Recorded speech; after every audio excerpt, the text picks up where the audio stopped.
जर राज ठाकरेंच्या मनात उद्धव ठाकरेंची शिवसेनेची 100% जुळवून घ्यायचं असतं तर राज ठाकरेंनी महेश मांजरेकरांनी खिडकीला केलेला दरवाजा हा खास बंद केलेला दानकन भाजपाच्या तोंडावर आदळवला असता. मात्र राज ठाकरेंनी तसं केलं नाही. अजित पवारांचे राष्ट्रवादी अजित पवार हे जर देवेंद्रजींसोबत बसू शकतात, त्यांच्या बाबतीत तर तुम्हाला माहित आहे टक्के पिसिंग वालं. आणि तसंच एकनाथ शिंदे म्हणजे देवेंद्रजी गरजलेले त्यांच्याच कल्याण डोंबिवलीत जाऊन वाघाच्या जबड्यात घालून हात मोजीने दात वगैरे वगैरे बोललेले. मात्र ते जर एकत्र येऊ शकतात तर मग वेवलेंट जुळत नाही म्हणून राज ठाकरे मागेच राहतील असा गैरसमज आपण कसा करून घ्यायचा. 38% मराठी मतदार हे 19% मुस्लिम मतदार, 38 आणि 19 47 57% हा जो मतदारांचा गठ्ठा तयार होतो त्यातले आपण असं धरून चालू 60-70% जरी या नव्या ठाकरे युतीकडे वळले तर मोठा फायदा नक्कीच होऊ शकतो. स्वतःचा मुलं लढतात आहे, स्वतःच्या घरातला उमेदवार आहे, तरी सुद्धा हे दोन भाऊ इगो बाजूला ठेवून एकमेकाच्या संपर्कात आले नाहीत. मग आता तशी निकड अगदी घरातली निकड नसताना सर्व इगो बाजूला ठेवून आणि प्रसंगी स्वतःचं नुकसान होईल ते पत्करून ते तसं करतील का? उद्धव ठाकरेंना कदाचित ही काळजी वाटू शकते की अरे आता आदित्य स्वतंत्ररित्या तयार झालेला आहे, प्रचार करत फिरतोय, लढतोय, बोलतोय चांगलं, त्याला परत घरात एक नवी याद तयार करायची का? हेच राज ठाकरेंना वाटू शकतं की पुन्हा एकदा आपण नंबर 2च बनून राहायचं का? आपल्या अमितनं भविष्यात नंबर 2 बनूनच राजकारणात राहायचं का? त्यामुळे आत्ताच असं सांगणं ठामपणे की कितीही गरज असली तरी ठाकरे एकत्रच येतील असं वाटत नाही.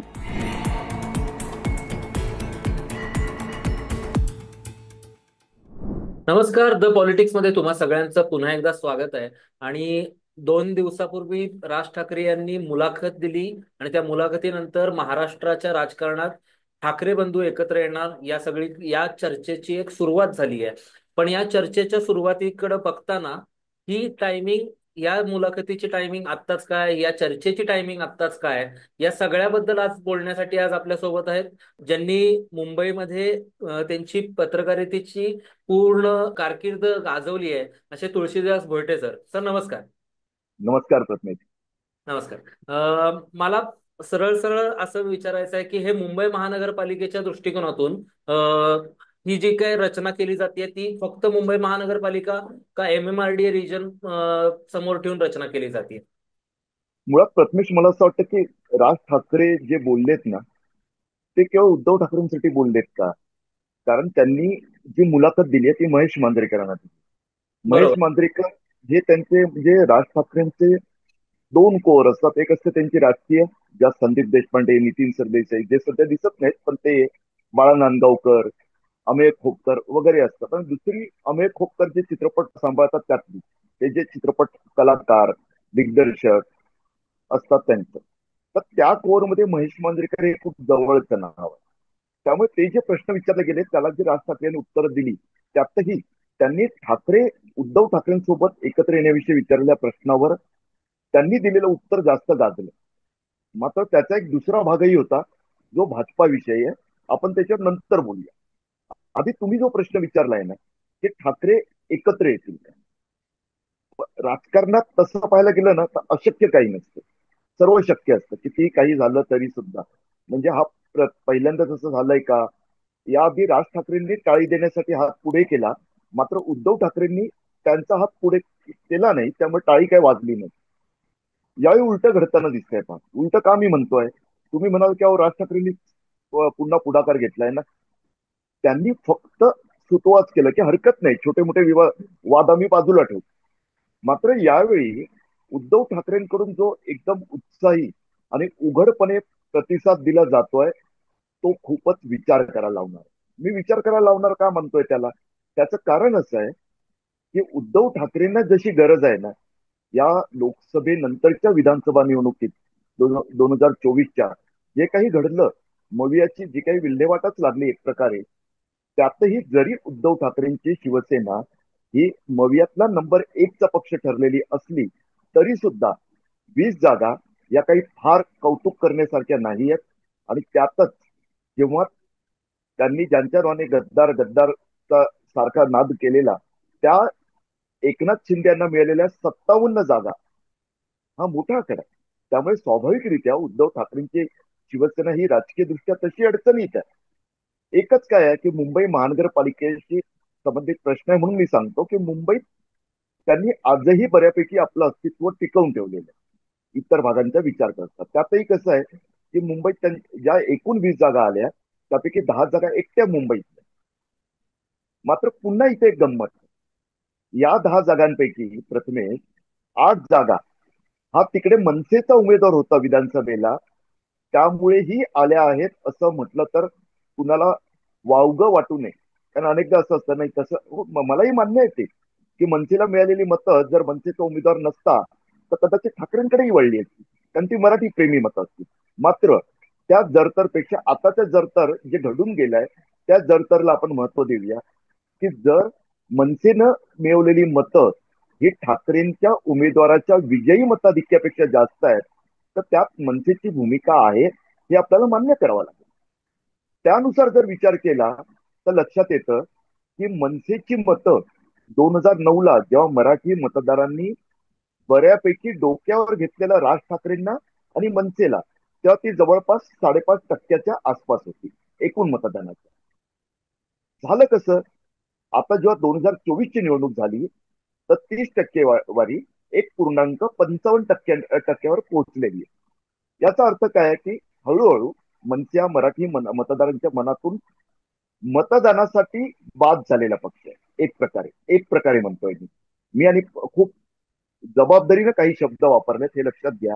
तेव्हाच हे विधान केलेलं आहे की मतदानासाठी 2014 नंतरच्या निवडणुकांचा जर तुम्ही अभ्यास केला तर लक्षात काय येतं की हळूहळू मराठी मतदारांची मानसिकता सुद्धा मतं देताना ही ते जेव्हा मतदान करायला जातात ना, बटन दाबतात तेव्हा ते एकतर भाजपा किंवा भाजपा विरोधात अशीच आता निवड करताना दिसतात.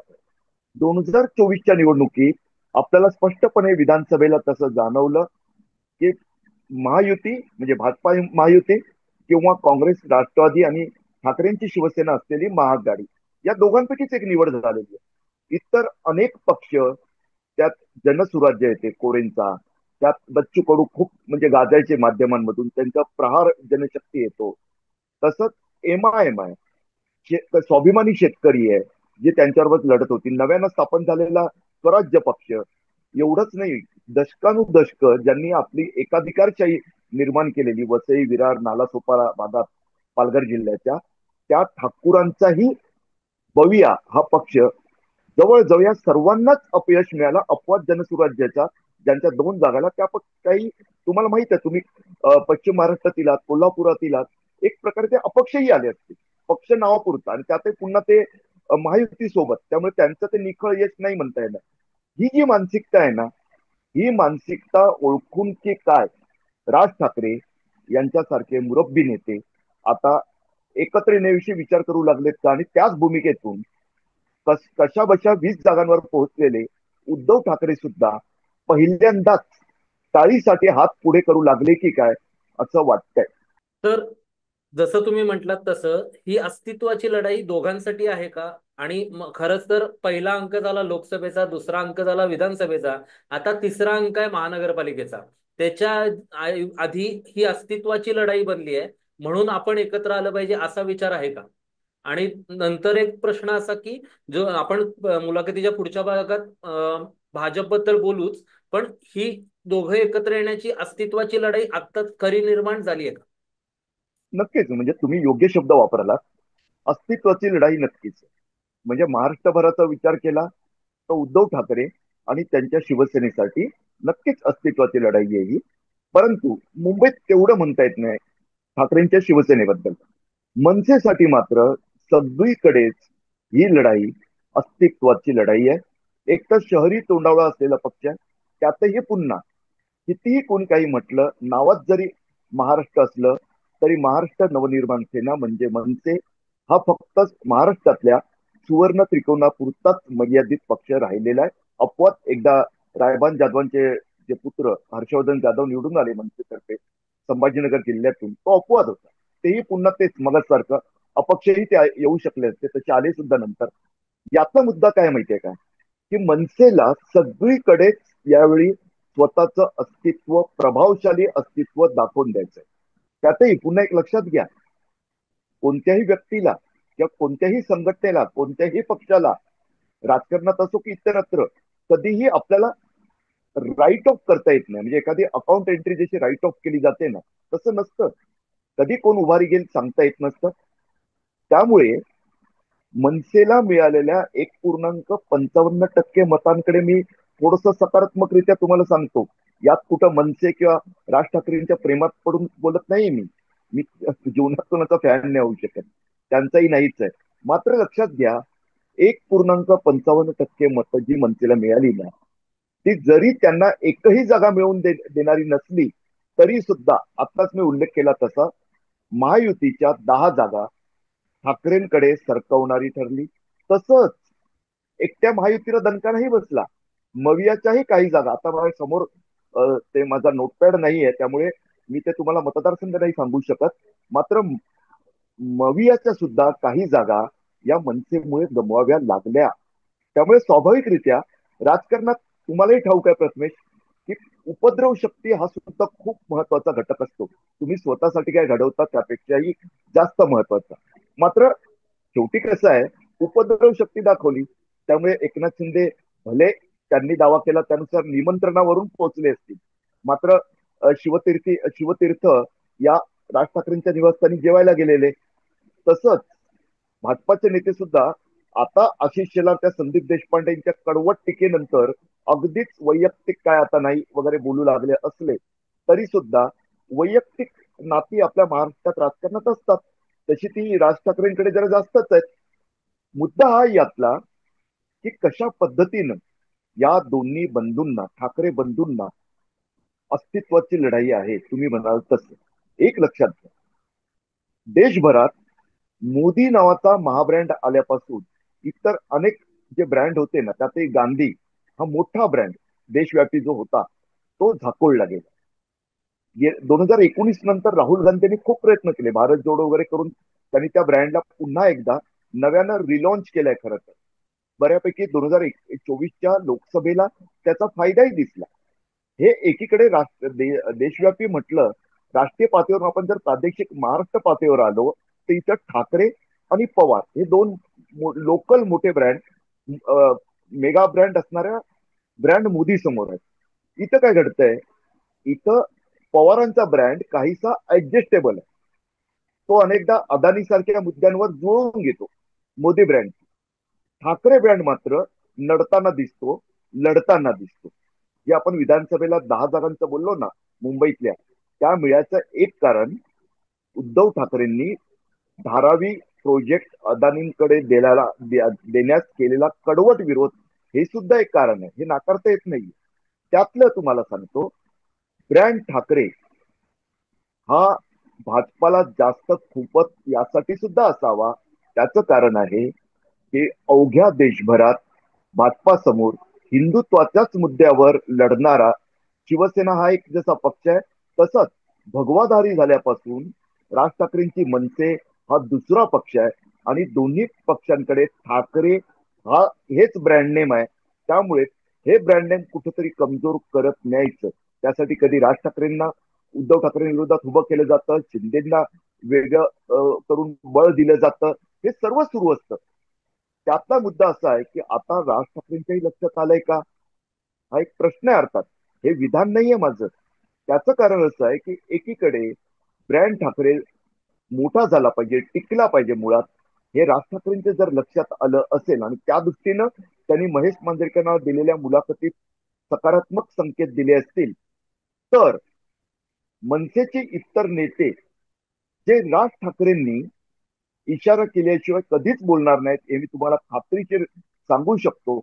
ठाकरे कल्चरमध्ये किंवा शिवसेना कल्चर मधील जे पक्ष आहेत तीन, मग ते शिंदेची शिवसेना, ठाकरेंची शिवसेना किंवा मनसे असेल, हे तिन्ही शिवसेना कल्चरवाले पक्ष, जसं आपण काँग्रेस कल्चर म्हणतो, या कल्चर मधील पक्षांमध्ये किती काही म्हटलं तरी कार्यकर्ते, अनुयायी हे पक्ष नेत्याच्या परवानगीशिवाय, इशाऱ्याशिवाय अशी भूमिका मांडत नाही. संदीप देशपांडे जे टोकाचं बोलतात, खोपकर अभद्र युती नको असं ठामपणे सांगतायत, तेव्हा त्यात मनसेच्या मनात नेमकं काय हा प्रश्न पडल्याशिवाय राहत नाही. अर्थात अस्तित्वासाठी ठाकरे बंधू एकत्र आले, भले ते मराठीच्या मुद्द्यावर असतील, तर केवळ मराठीसाठी नाही, तर त्यांच्यासाठी अधिक फायद्याचं ठरेल. प्रथमेश. तर 2012 साली बाळासाहेब ठाकरेंनी या चिमण्यांनो परत फिरा असा दिली होती. आणि आता 2012 नंतर एक पत होऊन गेलंय. साधारण 2026 लाच निवडणुका महानगरपालिकेच्या लागतील असा एक अंदाज वर्तवला जातोय. पण ह्या सगळ्याकडे बघताना जे केडर आहे, जे आता आपण म्हटलात की ठाकरे पक्ष असणारी ज्या शिवसेना शैलीतली ही तिन्ही पक्ष आहेत, जे वरिष्ठ पातळीवरच्या कुठल्याही आदेशाशिवाय काही बोलत नाहीत. ही केडर जी वर्षानुवर्ष एकमेकांच्या समोर आहे, ती समोरासमोर असलेलं केडर एकत्र येऊ शकतं का? उदाहरणार्थ भाजप आणि आपलं राष्ट्रवादी यांचं जसं मनोमिलन घडवायला RSS ला खूप जास्त कष्ट करावे लागले आणि नंतर काहीच ते मॅच होताना दिसत आहेत, तशा पद्धतीनं आता हे ठाकरे शैलीतली ही तिन्ही पक्ष, त्यातले हे दोन पक्ष एकत्र येण्यासाठी केडर म्हणून कसं वर्क होईल? कारण की ते केडर इथं खूप जास्त वर्क होताना दिसतं नेहमी शिवसेनेत. पण मुंबई महापालिकेपुरतं जर बोलायचं झालं तर 227 जागा असतील, असं जर 2017च्या प्रभाग रचनेप्रमाणे झालं तर त्याबद्दल मी बोलतो. तर स्वाभाविकरित्या बळ काय सांगताय की ठाकरेंनी आधी 84 नंतर मनसेतले 6-7 नगरसेवक आणि इतर पक्षातून आलेले मिळून आपलं बळ 95 नगरसेवकांवर नेले. त्याच्यापैकी जवळपास निम्मे म्हणजे चंद्रकांत पाटलांनी परवा पुण्यात जे विधान केलं 2-3 दिवसापूर्वी, त्यानुसार जर मानलं तर 55 माजी नगरसेवक हे शिंदेकडे गेले. तरी सुद्धा मुंबईत शाखा स्तरावरची संघटना अद्याप उद्धव ठाकरेंकडेच आहे. त्यामुळे स्वाभाविक इथं त्यांना असं वाटतं की आपलं बळ हे 100+ आहे, असं त्यांना वाटतं. दुसरं कोण आहे समोर? मनसे. मनसेचे 7-8 नगरसेवक आलेले. 2009च्या निवडणुकीत चांगला टक्का आला. 2007च्या माफ करा, 9ला नाही, 9ला विधानसभा लोकसभा होती, 2007ला मनपा निवडणूक झाली, तेव्हा त्यांना 28 नगरसेवक दिलेले मुंबईकरांनी. पुढे ते घटत गेले. आताचा जर विचार केला तर त्यांच्याकडे एकच नगरसेवक आहे मनसेकडे, माजी नगरसेवक तोही. तर उद्धव ठाकरे ज्या जागा त्यांच्यासाठी देऊ करतील, कारण पुन्हा एक लक्षात घ्या, जसं राज ठाकरेंविषयी आपण बोलतो ना की ते राजकीय नेते आहेत, ते त्यांच्या कार्यकर्त्या संदीप किंवा खोपकरांसारख्या पदाधिकाऱ्यांना सांगून विरोधातली भूमिका मांडताना दिसतात. तसंच उद्धव ठाकरेंच्या सोबतचे एक जात सर्व सकारात्मक बोलताना दिसतात. दानवेंसारखा एखादा अपवाद, अंबादास दानवेंसारखा, जे थोडस सावधगिरीने बोलतात, टीका करत बोलतात. तरी सुद्धा जेव्हा असं दिसतं ना, तेव्हा त्यामागे एक राजकारण असतं की पहा, मराठीच्या मुद्द्यावर आम्ही एकत्र यायला तयार आहोत. मात्र मनसेकडून तसा प्रतिसाद मिळतोय का? मनसेचे नेते बोलूनही गेले की केवळ आम्हाला अडचणीत आणण्यासाठी, मराठी माणसांच्या मनात आमची पत घटवण्यासाठी बोललं जात आहे. ठीक आहे, त्यात तथ्यही आहे.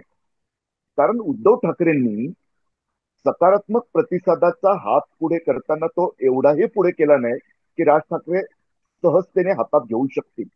उद्धव ठाकरेंनी एवढी दक्षता घेतलेली की ते कोणी त्यांनी पुढे केलेला हात पिरगळू नये.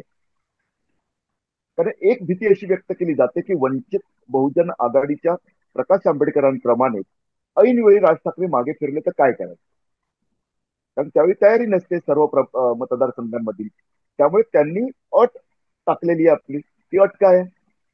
ती अट अशी आहे की राज ठाकरेंसाठी ती म्हटलं तर खूपच सोयीचं आहे, सोपं आहे, पण एकंदरीत राज ठाकरेंचा आतापर्यंतचा स्वभाव किंवा त्यांची राजकारणाची शैली लक्षात घेतली तर ते मान्य करतील का? मला शंका आहे. कारण मनसेसाठी मगाशी मी उल्लेख केला तो उपद्रव शक्ती हा फॅक्टर खूप महत्वाचा ठरतो. आणि तसं जर एवढं अटीशर्ती मान्य करून एकत्र आलं तर उपद्रव शक्तीला लगाम बसतो. कसा? पहा, उद्धव ठाकरेंचं म्हणणं आहे की तुम्ही यापुढे मग जे महाराष्ट्रद्रोही आहेत, महाराष्ट्र हिताचा आड आहेत, म्हणजे कोण? त्यांनी स्पष्ट नावही घेतली, भाजपा, शिंदेची शिवसेना. म्हणजे ते आजकाल कुणाल कामराच्याही पुढे जायला लागलेत. ते गद्दारही बोलत नाहीत. ते एकनाथ शिंदेसाठी जो उल्लेख करतात आहे तो आपण करू नये शॉर्ट फॉर्म मधला, जसं आपण त्यांच्या बाबतीतही करत नाही हिनवण्यासाठी, तसं त्यांच्या बाबतीतही नाही. मात्र या दोन पक्षांना तुम्ही भेटायचंच नाही, कोणाची भेटीगाठी नको, जेवणावळी नको, त्यांच्या बाजूला बसून जेवणं नको. या सर्व अटी राज ठाकरेंचे जे राजकारण आतापर्यंत आपण पाहिलंय, मला नाही वाटत की ते त्या पद्धतीने तेवढं टोकाला जाऊन मान्य करतील. त्यांनी जर ते मान्य केलं तर खरोखरच एकनाथ शिंदेना त्यांनी निमंत्रण देऊन, म्हणजे ज्यांच्याशी कटुता आलेली मुलाला अमित ठाकरेंच्या पराभवामुळे, त्यांना स्वतः घरी बोलवून स्नेहभोजन देणं, हे जसं मला परिपक्वता वाटलेली राज ठाकरेंची, आणि त्यांचं निमंत्रण स्वीकारणं हे एकनाथ शिंदेची, भले राजकीय मजबुरी तिकडे सुद्धा आहे दोघांच्या बाबतीत, तरी सुद्धा वाटलेली, तशीच ही आणखी जास्त परिपक्वता राज ठाकरेंची वाटेल जर या अटी त्यांनी स्वीकारल्या तर. कारण शेवटी एक लक्षात ठेवा, प्रेम हे प्रेम असतं आणि फ्लर्टिंग हे फ्लर्टिंग असतं. राज ठाकरेंच्या बाबतीत अनेकदा हेच घडताना दिसतं ना आपल्याला. आशिष शेलार काय पहा, त्यांना आशिष झोलार असं संदीप देशपांडे बोलले, जाहीर भाषणात बोलले, त्यानंतर त्यांनी थेट सांगितलं ना आता वैयक्तिक वगैरे काही नाही बाबा आपलं, इतकं ते उघडपणे बोलते झाले. याचा अर्थ काय तोडत नसतात हो, फक्त आता उघड भेटणार नाही, मात्र ते नातं राहतच तसं. मात्र शेवटी फ्लर्टिंग फ्लर्टिंग आहे. आणि खरं प्रेम ते खरं प्रेम आहे. राजकारणात खरं प्रेम म्हणजे एवढंच असतं की तुम्ही प्रत्यक्षात मतदारांसमोर जाताना कोणासोबत जाऊन लढणार आहात, कोणत्या विचारावर लढणार आहात, आणि त्या बदल्यात तुम्हाला काय साध्य होणार आहे. इथं राज ठाकरेंना ठाकरेंच्या शिवसेनेसोबत जाताना मवियातील काँग्रेस आणि शरद पवारांची राष्ट्रवादी या दोन पक्षांसोबतही जायचंय का, हाही महत्वाचा प्रश्न ठरणार आहे. प्रथमेश, कदाचित राज ठाकरेंना, उद्धव ठाकरेंना अडचणीत आणण्यासाठी लवकरच ती अट पुढे केली तर आश्चर्य वाटायला नको. तर मला परत त्या मुलाखतीकडे यायचं आहे. त्या मुलाखतीकडे आल्यानंतर एकंदरीतच त्या मुलाखतीतून मर्म असं आहे की भाजपला मतं देतात पण कामाला मनसेकडे येतात, असा एक उल्लेख तिथं महेश मांजरेकरांनी पण केला आणि राज ठाकरेंनी पण केला. दुसरा एक मुद्दा असा की भाजप बरोबरच्या युतीबद्दल पण ते बोललेत, पण ती मीडियामध्ये कुठंच चर्चा तेवढी नेमकी झालेली नाहीये. पण ह्या सगळ्याकडं कारण की ग्लॅमर दोन्ही ठाकरे बंधूंकडे असल्यामुळं भाजप बरोबरच्या युती बरोबर कुठंच चर्चा नाही झाली.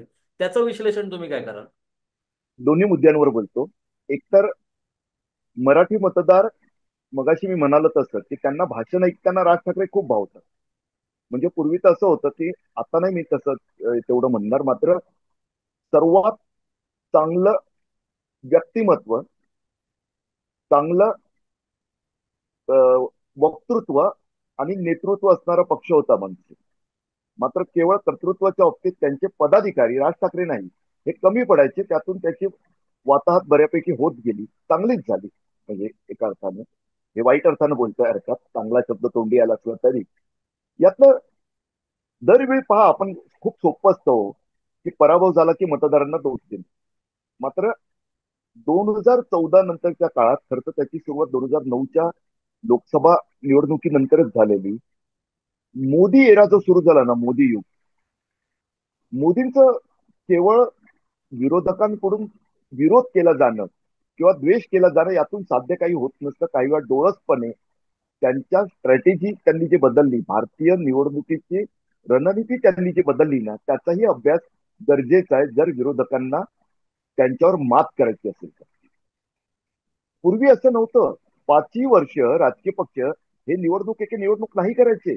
आता मोदींच्या काळात मात्र, त्यांच्या युगात मात्र, भाजपा हा फक्त आणि फक्त निवडणुकीला वाहिलेला पक्ष झालाय, हे नाकारून चालणार नाही. तसंच त्यांचं त्यांचं एकंदरीत त्यांनी जाळं, शिवसेना हा पक्ष तसा भारतात पूर्वीपासून होता की त्याचं जाळं हे गटप्रमुख स्तरापर्यंत, म्हणजे आपली जी यादी असते ना मतदानासाठीची, मतदारांची 1000 मतदारांची एक यादी असते, त्या यादीच्या भाग क्रमांकावर ठाकरेंकडून, बाळासाहेब ठाकरे होते तेव्हापासून एक गटप्रमुख नेमला जातो. अमित शाह हे खूप चांगले मॅनेजर आहेत, त्यांनी याचा अभ्यास केला असणार. त्यांनी तिथून काय केलं, त्याच्या पुढे गेले, त्यांनी पन्ना प्रमुखांना. आता हे गटप्रमुख काय करतात मुंबईमध्ये, बाहेर शिवसेनेचे, त्यांना चाळीचाळीतली माहिती असते, सोसायटी सोसायटीची माहिती असते, कोण जिवंत आहे, कोण गेलं, कोण गावाला गेलंय. मग कधी कधी कधी तुम्हाला दिसत असेल एखाद्या इमारतीतलं अर्धे अधिक येणार आहेत, मात्र त्या इमारतीतलं 100% मतदान झालेलं असेल. मी काही आरोप करत नाहीये, फक्त सुचवतो, कळू शकतं त्या नेटवर्कचा फायदा. तेच पन्ना प्रमुखमुळे जास्त पुढे जातं. तर तेवढी काही हजाराच्याही खाली जातात ना. एक लक्षात घ्या, या मतदारांना मतदान केंद्रापर्यंत नेणं ही जबाबदारी सुद्धा गटप्रमुख किंवा पन्ना प्रमुखांकडे असायची. कुठच्याही बूथवर टेबल नाही असं शिवसेनेच्या आणि भाजपच्या बाबतीत आपल्याला घडताना दिसत नाही. यावेळी शिवसेनेच्या, ठाकरेंच्या शिवसेनेच्या बाबतीत उर्वरित महाराष्ट्रात तसं झालं. त्याचा फटका सुद्धा त्यांना बसलेला आपल्याला दिसला. हे नेटवर्क मनसेकडे आहे का? मग कसं बोलायचं की राज ठाकरेंच्या भाषणाला लाखो मतदार जमतात, मात्र मत देत नाही? कारण मतदान केंद्रापर्यंत नेणार नेटवर्क नसतं. त्यामुळे हा एक मुद्दा थोडासा मी, माझ्या दृष्टीनं, मतदारांना दोष देण्याचा नाहीये. उलट हा आत्मपरीक्षणाचा मुद्दा वाटतो. दुसरा आत्मपरीक्षणाचा मुद्दा मला टीव्ही पत्रकार म्हणून किंवा पत्रकार म्हणून वाटतो, कारण तुम्ही योग्य मुद्दा मांडला प्रश्न. काय झालं हो? गेले 4-5 दिवस आपण काय गाजवतोय? फक्त राज ठाकरे हे उद्धव ठाकरेंविषयी काय बोलले. याचा अर्थ काय आहे? सरळ स्पष्ट, की माझ्या आणि तुमच्यासारखे काही मोजके अपवाद वगळले तर आपल्या माध्यमांमधील अपवाद वगळता, अपवाद असतील काही, ते वगळता इतर पत्रकारांनी ती मुलाखत, महेश मांजरेकरांनी घेतलेली मुलाखत संपूर्ण पाहिलेली नाही, किंवा ती फक्त डोळ्यांनी पाहिली, डोक्यानं पाहिलेली नाही, कानांनी ऐकली, डोक्यानं ऐकलेली नाही. काय म्हणतात महेश मांजरेकर? ते भाजपाविषयी जेव्हा विचारतात तेव्हा तर खरं तर मला एकदम आठवलं की महेश मांजरेकरांचे मित्र आहेत अशोक चव्हाण, खूप जवळचे, आणि ते काँग्रेसमधून सध्या भाजपात आहेत. कारण महेश मांजरेकरांचा प्रश्न ते एवढा पुढचा आहे ना, की काही आपल्या अगदी भाजपाच्या प्रेमात पडलेल्या पत्रकारांनाही आपल्याला कसं असं बोलता आलं म्हणून लाज वाटते. मी टीका नाही करत, फक्त गमतीनंच सांगतोय की ते असं म्हणतात की अहो भाजपा आपल्या हिताचीच आहे ना, सत्तेवरच ना. विरोधातले जर अर्धा पक्ष आले, काय आकडा सांगितलाय त्यांनी की नाही माहित नाही, लक्षात नाही माझ्या आता, माझी स्मरणशक्ती तेवढी चांगली नाहीये. मात्र मग ते उलट नुकसान होईल. त्यामुळे तुम्ही आणि भाजपा असंही समीकरण ते विचारतात. लक्षात ठेवा, जर राज ठाकरेंच्या मनात उद्धव ठाकरेंची शिवसेनेची 100% जुळवून घ्यायचं असतं, तर राज ठाकरेंनी महेश मांजरेकरांनी किलकिला केलेला दरवाजा हा खासकन बंद केलेला असता, दांकन भाजपाच्या तोंडावर आदळवला असता. मात्र राज ठाकरेंनी तसं केलं नाही. राज ठाकरेंनी तो दरवाजा किलकिला राहील याची दक्षता घेतल्याचं दिसतं. ते म्हणतात, हात पुढे आल्यानंतर थोडस तिथं बोलताना हे झालेलं आहे, शब्द पुढे मागे आहेत त्यांचे, की हात हातात घ्यायचा की एकमेकाला समोर नमस्कार करून म्हणजे वेगळं व्हायचं, अशा स्वरूपाचं ते विधान आहे. याचा अर्थ काय? ऑप्शन बंद नाही केलं त्यांनी. तसंच त्याच्या पुढे जाऊन त्यांनी एक विधान केलेलं आहे की आम्ही एकत्र जरी आलो ना भाजपासोबत, तरी ते राजकीय असेल. कारण आमच्या वेवलेन जुळतील असं नाहीये, इतकंही ते स्पष्टपणे बोलले त्यांच्या स्वभावाप्रमाणे. मात्र जर अजित पवारांचे राष्ट्रवादी, अजित पवार हे जर देवेंद्रजींसोबत बसू शकतात, त्यांच्या बाबतीत तर तुम्हाला माहित आहे चक्की पिसिंग वालं, त्यांच्या बाबतीत तर तुम्हाला माहित आहे 70,000 कोटीचा घोटाळा. आणि तसंच एकनाथ शिंदे, म्हणजे देवेंद्रजी गरजलेले त्यांच्याच कल्याण डोंबिवलीत जाऊन वाघाच्या जबड्यात घालून हात मोदीने दात वगैरे वगैरे बोललेले, आणि त्यांनी राजीनामा देऊ केलेला एकनाथ शिंदेनी त्यांच्या मंत्रिमंडळातून.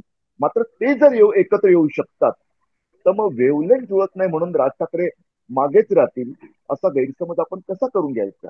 हा मुद्दा आहे यातला. त्यामुळे उगाच भाजपाशी राज ठाकरेंनी फारकतच घेतली आणि उद्धव ठाकरेंची अट लगेच मान्यच करून टाकली. तो भाग आपण दाखवला नाही, माध्यमांनी दाखवला नाही. याचा अर्थ राज ठाकरेंची भूमिकाच घेतली नाही असं नाही म्हणता येणार आपल्याला, प्रथमेश. तर आजपर्यंत राज ठाकरेंनी एकला चलोरेची भूमिका घेतली आहे आणि त्यांच्या परवाच्या पण मुलाखतीत म्हटलेत की माझे प्रत्येक सगळेच विचार सगळ्याच पक्षांना एकसारखे पटतील असं होत नाही, त्यामुळे मी कोणाबरोबर जाईल किंवा नाही अशी चर्चा करता येत नाही. या पुढे भविष्यात ते मैत्रीपूर्ण लढत लढतील, कोणाचा हात हातात घेतील का नमस्कार करतील, का कायम एकला चलोरेच भूमिका ठेवतील, तुम्हाला काय वाटतं? एकला चलोरी ही भूमिका आहे ना, खरं तर कोणत्याही पक्षाच्या, आणि त्यातही मी नवा पक्ष उल्लेख यासाठी करतो की तसा तुलनेनं नवा आहे मनसे हा पक्ष, चांगली असते खरी. फक्त त्यासाठी दीर्घकालीन नियोजन हवं. त्यासाठी खूप दूरपर्यंत लढण्याची तयारी असावी लागते. आणि माझं निरीक्षण असं आहे, अर्थात माझं निरीक्षण आहे, हे तसंच असेल असं मी नाही म्हणत आहे. सध्या आपल्या देशातल्या राजकीय पक्षांकडे जे कार्यकर्ते आहेत ना, ते करिअरिस्ट कार्यकर्ते. वैचारिक बांधिलकी असते, मी अगदीच त्यांना तसं नाहीच असते असं म्हणणार नाही, नाही तर वेगवेगळ्या पक्षात ते नसते. मात्र ते करिअर म्हणून पाहतात. त्यामुळे करिअर म्हणून पाहणाऱ्या या तरुण कार्यकर्त्यांमध्ये तेवढा संयम असेल का आणखी 10 वर्ष लढण्याचा, लढायचं आणि हरायचं? म्हणजे जसं बसपाच्या कांशीराम यांनी केलेलं, त्यांनी काय केलेलं, आधी लढा, पाडा आणि मग जागा करून जिंका, अशी त्यांची दीर्घकालीन रणनीती होती. त्याचाच फायदा घेऊन बसपा उत्तर प्रदेश सारख्या मोठ्या राज्यात सत्तेवर येऊ शकलेला, भले तडजोडी करून. आपल्याकडे मनसेच्या कार्यकर्त्यांमध्ये तेवढा संयम दाखवता येईल का त्यांना? मी मनसे पुरतच बोलत नाहीये हे प्रथमेश, हे मी सर्वच पक्षांबद्दल बोलतो. उद्या भाजपाच्या कार्यकर्त्यांना हे कळलं ना, की आता काय मोदी नाम चालत नाही, आता काय आपण मुंबई महापालिकेत जिंकणार नाही आहोत, ते जो पक्ष जिंकणार असेल ना तिकडे रांगा लावतील. हे वास्तव आहे आजच्या राजकारणाचं, हे आपण लक्षात घेतलं पाहिजे. त्यामुळे राज ठाकरे यांनी जरी तशी तयारी दाखवली वेगळं लढण्याची, तरी सुद्धा त्यांच्या मनसैनिकांमध्ये तेवढा संयम असेल का हा प्रश्न आहे. आणि लक्षात घ्या, राज ठाकरेंनी बघा एक कसं आहे माहितीये का, त्यांची एकटं लढण्याची जो विचार आहे ना, तो खरोखर स्वेच्छेचा की सक्तीचा आहे. आठवा तुम्ही 2014 त्यांना ते मोदी मोदी करत होते, लोकसभा लढले नाही. विधानसभेला काय झालं आपण पाहिलं. 19 अचानक ते मोदी विरोधात गेले. विधानसभेला त्यांना मवियानं सोबत घेतले ना. आता कसं आहे, मी मगाशी उल्लेख केला तसं 2024च्या विधानसभेच्या निकालानंतर मराठी मतदारांची जी मानसिकता स्पष्ट दिसते आपल्याला, की त्यांना आता आर किंवा पार, एक तर भाजपा किंवा भाजपा विरोधात, असे दोनच टोकं दिसतात आहे. या परिस्थितीमध्ये पुन्हा एकदा आपला पक्ष पणाला लावायचा आहे का राज ठाकरेंना, की त्यापेक्षा महायुतीसोबत जायचं, एक छोटा हिस्सा पदरात पडून घ्यायचा, पण आपल्या कार्यकर्त्यांना सत्ता पद मिळवून द्यायची आणि सत्तेचा फायदा घेत उद्या एखादी विधान परिस्थितीची आघात तडजोड मिळाली तर अमित ठाकरेंसारख्या पुढच्या नेतृत्वाला संसदीय राजकारणाचा अनुभव मिळून द्यायचा. दुसरं काय पर्याय आहे, महाआघाडी सोबत जाणं. आता पाहे आपल्यासारख्या पत्रकारांसाठी, मराठी पत्रकारांसाठी, मराठी सामान्य माणसांसाठी हे खूप थोडस आपल्याला असं उत्तेजित करणारं वाटतं, की हो ठाकरे बंधू एकत्र येणार, महाआघाडी सोबत मनसे जाणार, एक लाट उसळ, त्यावर मी बोलतोच. परंतु राज ठाकरेंच्या मनसेच्या दृष्टिकोनातून मविया सोबत गेल्यानंतर ज्यावर त्यांनी आतापर्यंत उद्धव ठाकरेंवर टीका केली, ते काँग्रेस आणि राष्ट्रवादीचं ओझ सुद्धा त्यांना घ्यावं लागेल. एक प्रकारे ओझा हा शब्द मी कोणत्या वैचारिक अर्थानं वापरतो. मतं त्यांची आहेतच, काँग्रेसची तर एक मोठी वोट बँक आहे मुंबईत, हे नाकारता येत नाही आपल्याला. परंतु ते त्यांना झेपणार आहे का, त्यांच्या मतदारांना चालणार आहे का, जो काही मतदार त्यांच्याकडे आहे त्याच्याबद्दल बोलतो. दुसरं असं आहे त्यातलं, की जर राज ठाकरे महाआघाडी सोबत गेले आणि त्यात काँग्रेस आणि राष्ट्रवादीला हे करून फक्त ठाकरे ठाकरे लढले, जिंकण्याची शक्यता थोडी कमी होती, मात्र पूर्णपणे कमी होत नाही प्रथमेश. लक्षात घ्या, मी फक्त आता मुंबई पुरतं बोलतो तुम्हाला. एका खासगी एजन्सीने मला 2024च्या लोकसभा निवडणुकीच्या वेळी भाषानिहाय मतदारांचा डेटा दिला. त्या डेटावर विश्वास ठेवून मी हे बोलतोय तुम्हाला. मुंबई अ, महानगर क्षेत्रात 38% मराठी मतदार. एक लक्षात घ्या, ठाकरे ठाकरे एकत्र येणं आज उद्धव ठाकरेंकडे 2024च्या लोकसभा निवडणुकीत वापरून झाल्याने गद्दार हा मुद्दा संपलेला आहे.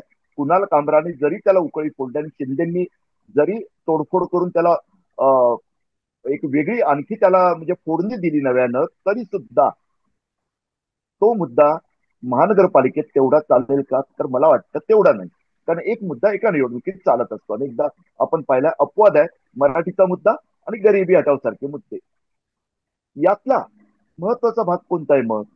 की जर मुद्दा नसलेले उद्धव ठाकरे आणि मुद्दा आणि अस्तित्वासाठी लढणारे राज ठाकरे या दोघांच्या एकत्र येण्यामुळे मराठी म्हणजे सुखावेल, मराठी अस्मितेला नव्यानं जी उभारी मिळेल, त्यामुळे एक वेगळ्या प्रकारची लाट केवळ मुंबई महापालिका नाही तर मराठी मतदारांचा टक्का घटत चाललेल्या MMRDA रिजन मध्ये काही प्रमाणात पुण्यासारख्या ठिकाणी, काही प्रमाणात नाशिक सारख्या ठिकाणी उसळू शकते आणि त्याचा परिणाम महाराष्ट्रातल्या इतर महानगरपालिका 27 जवळपास त्या महानगरपालिकेतल्या शहरी मराठी मतदारांवर होऊ शकतो.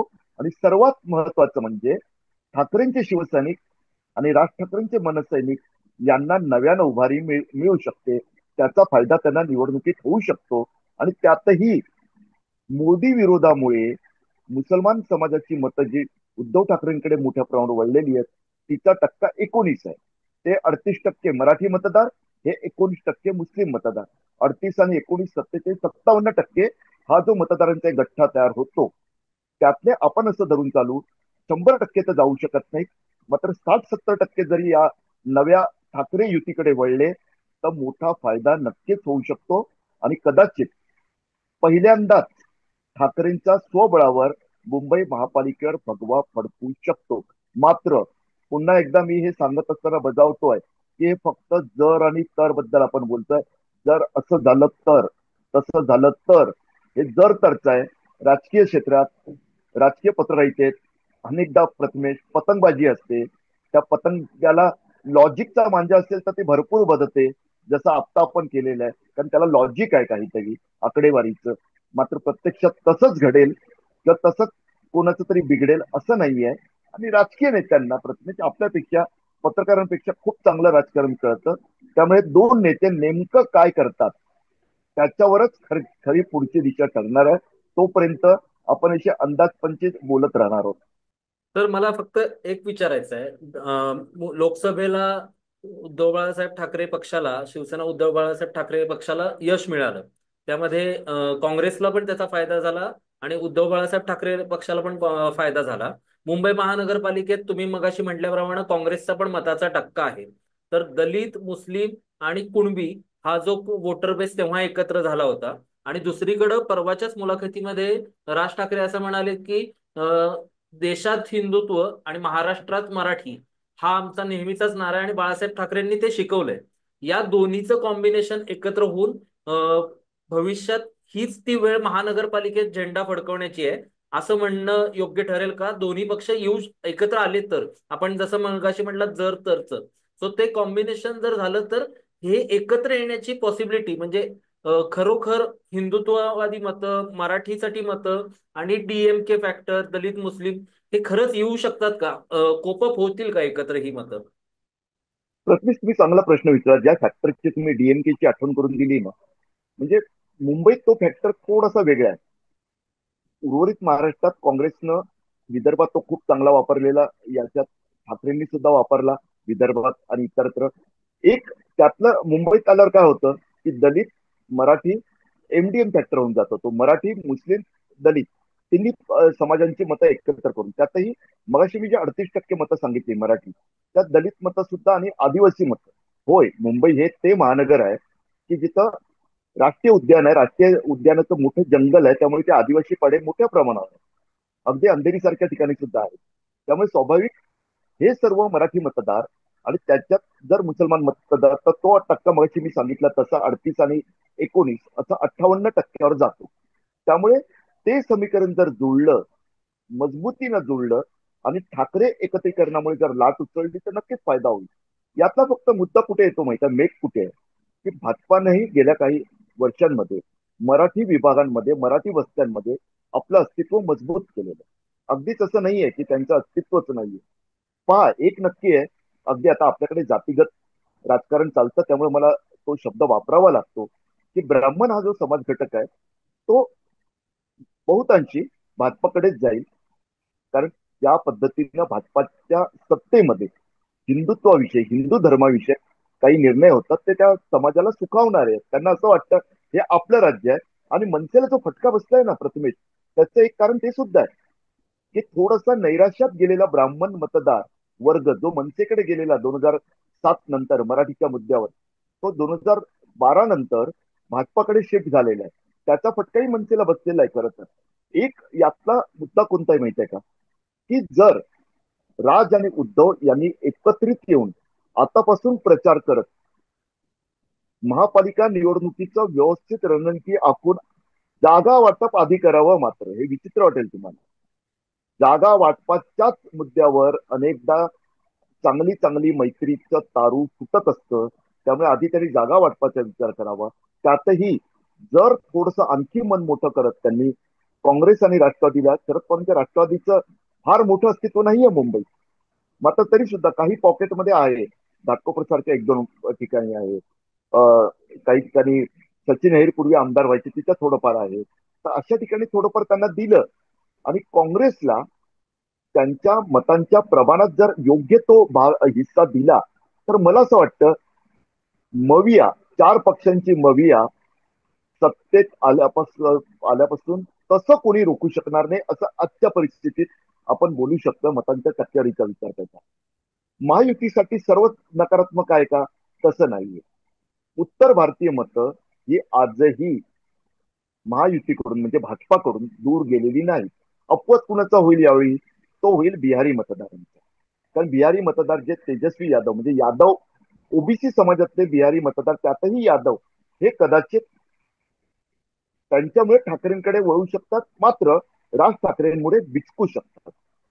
महायुतीसाठी सरस काय आहे की त्यांनी म्हणजे त्यातही मी अगदी नाव घेऊन सांगेल की देवेंद्र फडणवीसांनी मिशन मुंबईवर जो जोर देऊन विकास कामांना वेग दिलेला आहे.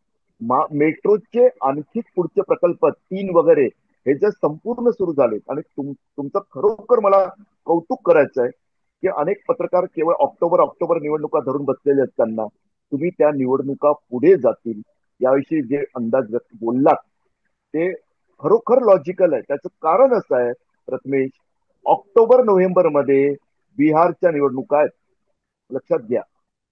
त्या निवडणुका असताना ज्याच्या हाती देशाची सत्ता आहे तो, ज्याच्या हाती राज्याची सत्ता आहे तो पक्ष कधीही मुंबईत त्याच वेळी निवडणुका घेणार नाही आणि तो राष्ट्रीय पक्ष कधीच घेणार नाही. कारण ते मतदार मोठ्या संख्येनं तिकडे मतदानासाठी जातात आणि तेच मतदार भाजपाला इथं मत देणार. कसं काय होऊ शकतं? त्यामुळे या निवडणुका पुढे जातील. दुसरं असं की अनेक जे प्रकल्प आहेत ते प्रकल्प अद्याप पूर्ण झालेले नाहीत. उलट ते प्रकल्प पूर्ण होण्याच्या दरम्यान ज्या प्रसव कळा असतात त्या प्रसव काळ मुंबईकरांना सध्या भोगाव्या लागतात आहे. खूप त्रास होतोय. रोड अरुंद झालेले आहेत, वाहतूक कोंडी वाढलेली आहे, प्रचंड धूळ मुंबईत वाढलेली आहे, पाण्याचे पाईप फुटतात आहे. गेले 3 दिवस चेंबूर वगैरे भागात ईशान्य मुंबईच्या पाणी पुरवठा होत नाही कारण मेट्रोचं काम करताना पाईप फोडून टाकलेत, मोठे पाईप. त्यामुळे या प्रसव काळात संपवून जेव्हा 26 मध्ये प्रत्यक्षात हे काम झालेलं असेल तेव्हा निवडणुका घेणं ही स्ट्रॅटेजी भाजपासाठी महायुतीसाठी फायद्याची ठरेल. हे तुम्ही योग्यच बोललात, मगाशी बोललात ते 26 मध्ये निवडणुकांविषयी. त्यामुळे या मराठी पक्षांना, 2 ठाकरे बंधूंना एकत्र येण्याच्या आधी स्वतःची सुद्धा रणनीती ठरवावी लागेल. मगाशी मी जरी बोललो की भावनिक मुद्द्यावर मराठी मतदार सुखावतील, आज लक्षात घ्या, आज आहे एप्रिल 2025.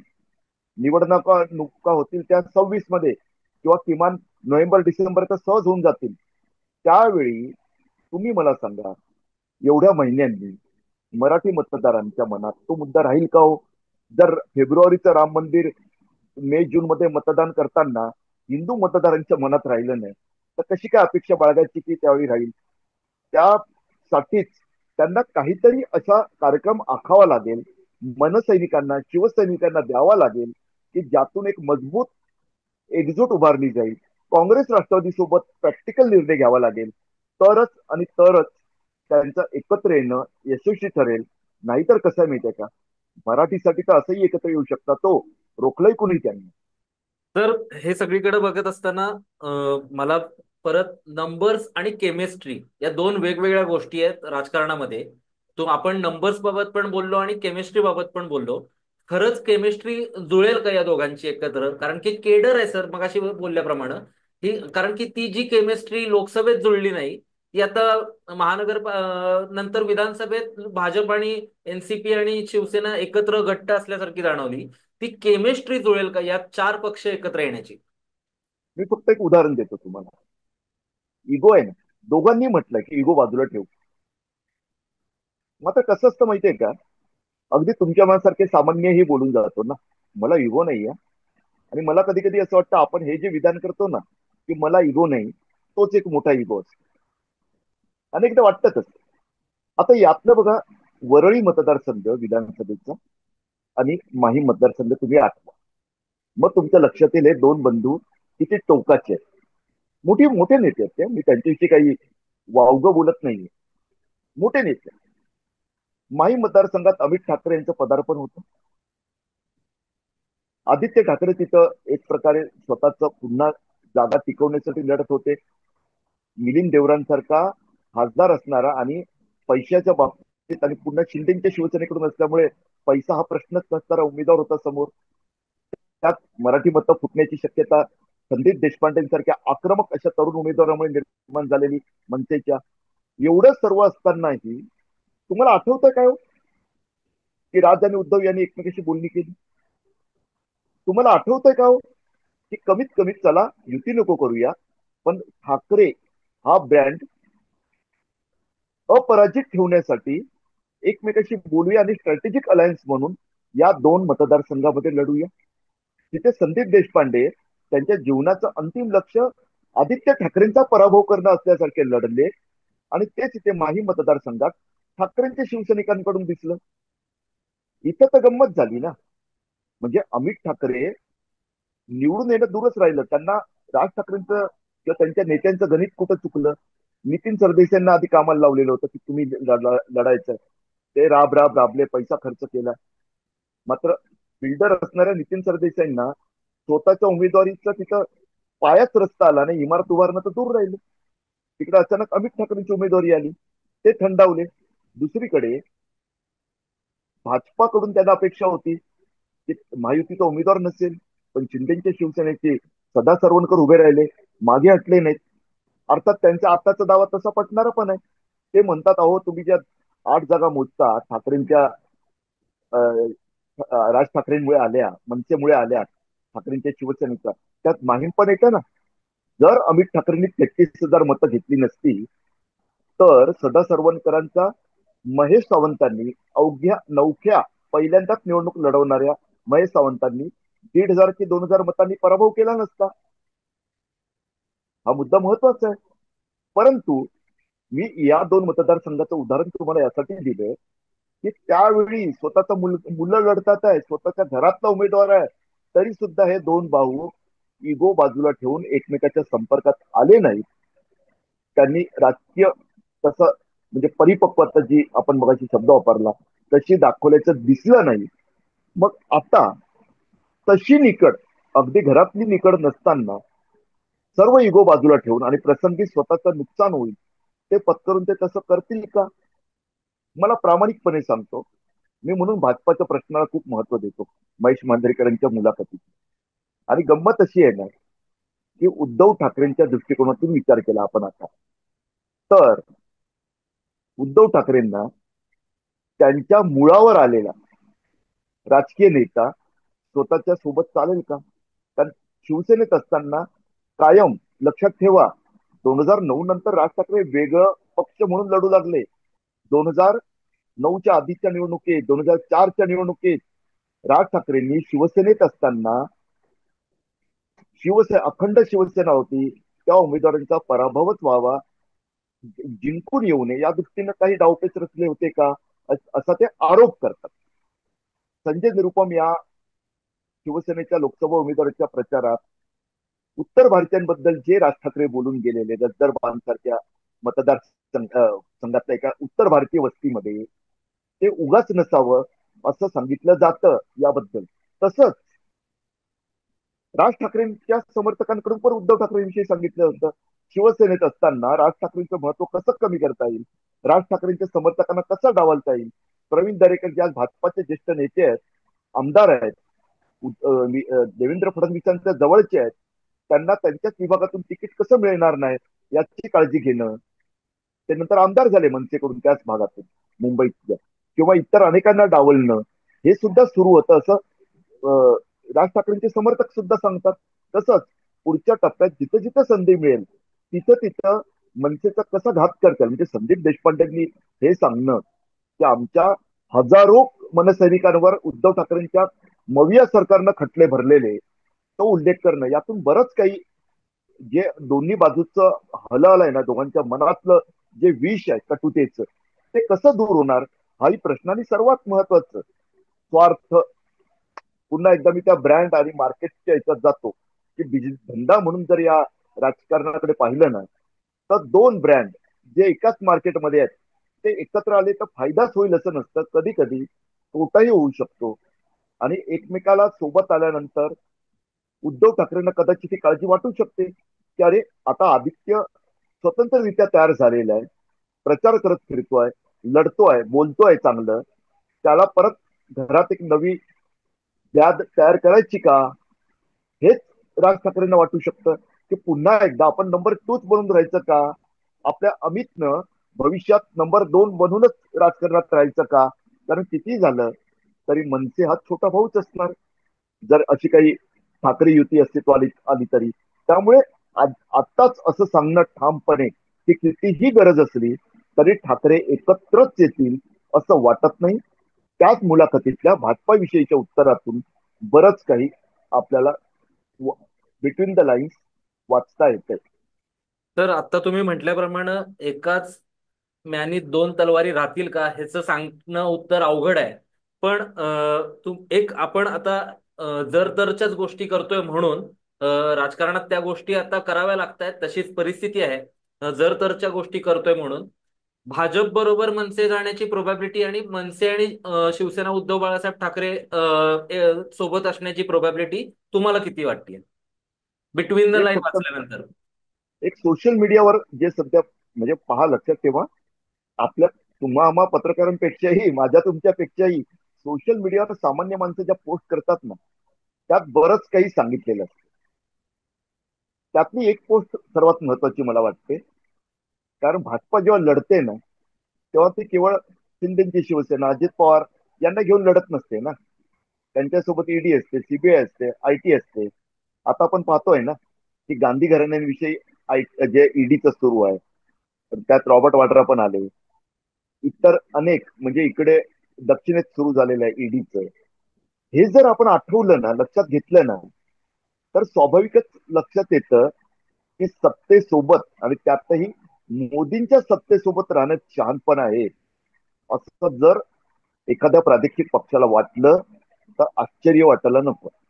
आणि पुन्हा निवडणुकीच्या राजकारणात सुद्धा या पद्धतीनं भाजपासोबत राहणं फायद्याचं आहे. हे एकावरून, म्हणजे एक खासदार ते एकदम 40 पार काकांना मागे टाकणारी कामगिरी बजावणाऱ्या अजित पवारांकडे पाहून पण लक्षात येतं आपल्याला. त्या समीकरणांमध्ये पण खूप यशस्वी ठरतात. अर्थात एकच मुद्दा इथं मी सांगू इच्छितो, कारण मी उगाच ईव्हीएमच्या नावाने खडे फोडणारा माणूस नाहीये. जर पुरावे आले, अशक्य नाहीये, जिथं जिथं प्रोग्रामिंग येतं तिथं तिथं चमत्कार येऊ शकतात असं मला वाटतं. पण ईव्हीएम बद्दल पुरावे नसताना आपण बोलू नये असं शरद पवारांच्या बाबतीत इथं मला त्यांच्यासारखं वाटतं. एक मुद्दा मात्र कोणताही माहितीये का, की ईव्हीएम वगैरे बाजूला ठेवलं तर लोकसभेचा निकाल विधानसभेला बदलाचं सर्वात मोठं कारण एक लाडकी बहीण सुद्धा होती. लाखो मतं फिरली ना. मात्र आता लक्षात घ्या, देणाऱ्याशी जेवढी कृतज्ञता ठेवतात ना लाभार्थी, त्याच्यापेक्षा जास्त कटुता जेव्हा काढून घेतलं जातं ना, तेव्हा असते. 8 लाख महिलांना, आता विचार करा की तुमच्या शेजारी पाजारी जर तुम्ही जाऊन विचाराल की एखाद्या ज्योत्स्नाला 1500 येणार आहेत आणि तिच्या बाजूला राहणाऱ्या लक्ष्मीला जेव्हा 500 रुपये हातात येणार आहे ना, त्यातून जो संताप उसळणार आहे, जी कटुता तयार होणार आहे, ती काही झालं तरी चालेल, पण या पक्षांना मतदान नको, या भावनेत बदलली. अर्थात महाविकास आघाडी कशा पद्धतीने तो मुद्दा पुढे नेते. 8 लाख महिला, त्याचा अर्थ 16 ते 24 लाख मतदारांवर परिणाम घडवणारा हा निर्णय असू शकतो. आणि पुन्हा हा तो वर्ग आहे जो मतदानासाठी जास्त बाहेर येतो आणि तुमच्या आमच्या सारख्या पांढरपेशांच्या निष्क्रियतेवर पांघरून घालत मतदानाची टक्केवारी ओव्हरऑल 60%, 70% दाखवतो. नाही तर आपल्याकडे मतदानाची टक्केवारी सुशिक्षित भागांमध्ये 30-40% पण नसते अनेकदा. यांचा 70-80%चा जो भाग आहे तो आपल्याला सावरून घेतो, अब्रू राखतो खरं तर. हे मतदार जर महायुतीच्या सरकारच्या विरोधात गेले या निर्णयांमुळे, जसं लाडकी बहीण जर कोपली तर काय होतं, ते भाईंना, भाऊंना, दादांना आपण वेगळं सांगायला नको. तसंच राज ठाकरे ही या सर्व समीकरणांचा अभ्यास करूनच पुढे जाणार असतील. त्यामुळे नेमकं काय घडेल ना, ते निवडणुकीच्या काही महिने आधीच आपल्याला सांगता येईल. आता फक्त आपण यावर वेगवेगळ्या प्रकारचे अंदाज बांधतो आहोत. असं घडू शकतं, तसं बिघडू शकतं, एवढंच मी सांगेन प्रथमेश. तर खूप खूप धन्यवाद. हीच ती वेळ म्हणून शिवसेनेनं एक ब्रँडिंग केलं होतं. त्याच पद्धतीनं हीच ती वेळ आहे का खरंच उद्धव ठाकरे आणि राज ठाकरे एकत्र येण्याची? याबद्दल तुम्ही खूप विस्तृत विश्लेषण केलं आणि वेळात वेळ काढून आम्हाला वेळ दिलात. पुन्हा पुन्हा मुंबई महानगरपालिकेचा रंग जसा जसा चढत जाईल आणि महाराष्ट्रातल्या इतर गोष्टींमध्ये जसं जसं राजकारण घडत जाईल, तेव्हा तेव्हा तुम्ही आम्हाला वेळ द्याल अशी विनंती करतो. आणि द पॉलिटिक्सला लाईक, शेअर आणि सबस्क्राईब करायला सगळ्यांनी विसरू नका. सर, खूप खूप धन्यवाद.